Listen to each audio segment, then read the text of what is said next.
दैवे महादैवे शिवाय सततं नमः।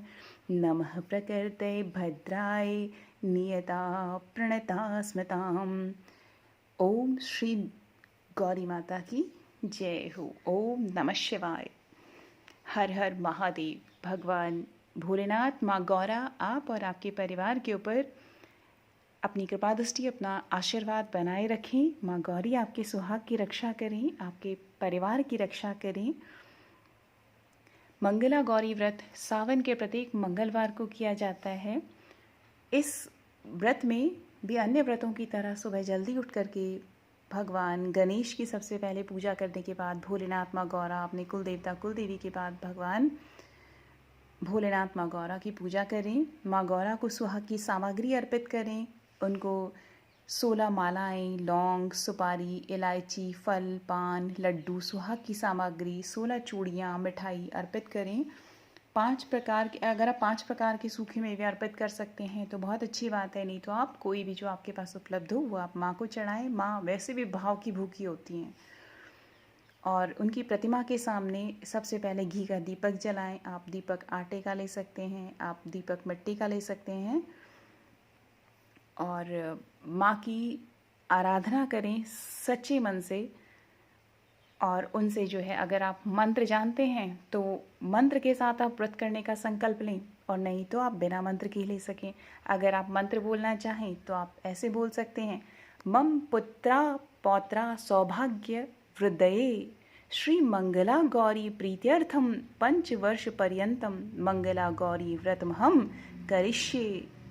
अर्थात मैं अपने पति, पुत्र, पौत्रों, उनकी सौभाग्य वृद्धि एवं मंगला गौरी की कृपा प्राप्ति के लिए इस मंगला गौरी व्रत करने का संकल्प लेती हूँ। और अगर आपको मंत्र ना आए तो अपने शब्दों में आप बोल सकते हैं। और मंगला गौरी की व्रत कथा जो है वो इस प्रकार से है। श्रवण कीजिए आप माँ मंगला गौरी की व्रत कथा का।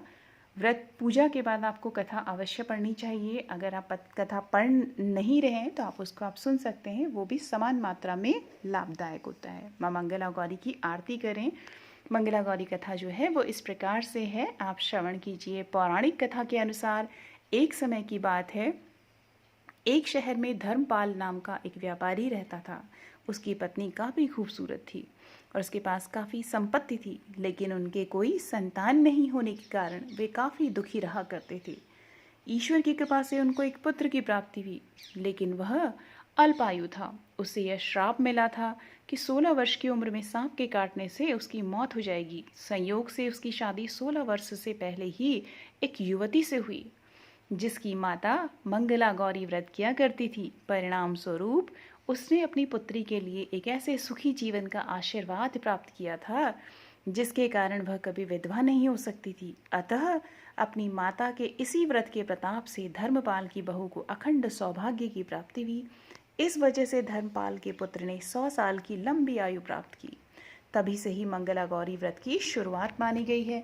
इस कारण से सभी नवविवाहित महिलाएं इस पूजा को करती हैं तथा गौरी व्रत का पालन करती हैं और अपने लिए एक लंबी, सुखी तथा स्थायी वैवाहिक जीवन की वो कामना करती हैं।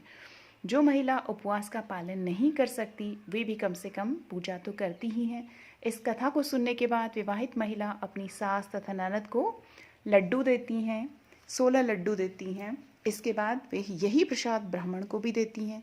इस विधि को पूरा करने के बाद व्रती 16 बाती वाले दिए से माँ गौरा की आरती करती हैं। व्रत के दूसरे दिन बुधवार को देवी मंगला गौरी की प्रतिमा को विसर्जित कर देना चाहिए, जो लोग अगर प्रतिमा को अपने घर में स्थापित करते हैं तो।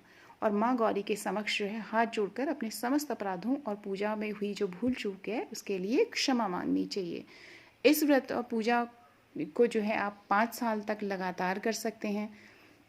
मंगला गौरी व्रत नियमों के अनुसार करने से प्रत्येक मनुष्य के वैवाहिक सुख में बढ़ोतरी होकर के उनको पुत्र पौत्र आदि भी अवश्य देती है माँ मंगला गौरी। इस व्रत की ऐसी ही महिमा है। मंगला गौरी व्रत के दिन आपको मंगला गौरी स्तोत्र को भी सुनना चाहिए या उसका पाठ करना चाहिए। अगर आपको इसका पाठ करना ना आए तो आप इसे मेरे चैनल पे सुन भी सकते हैं। ये वीडियो आपको कैसी लगी? अगर आपको ये पसंद आए तो आप वीडियो को लाइक शेयर कीजिएगा, और अगर चैनल पे नए हैं तो इस टाइप की अगर आप कथाओं को सुनना पसंद करते हैं, इस टाइप की जानकारी अगर आप चाहते हैं तो चैनल को सब्सक्राइब कीजिएगा। मिलते हैं नेक्स्ट वीडियो के साथ में, तब तक के लिए आप अपना ख्याल रखिए।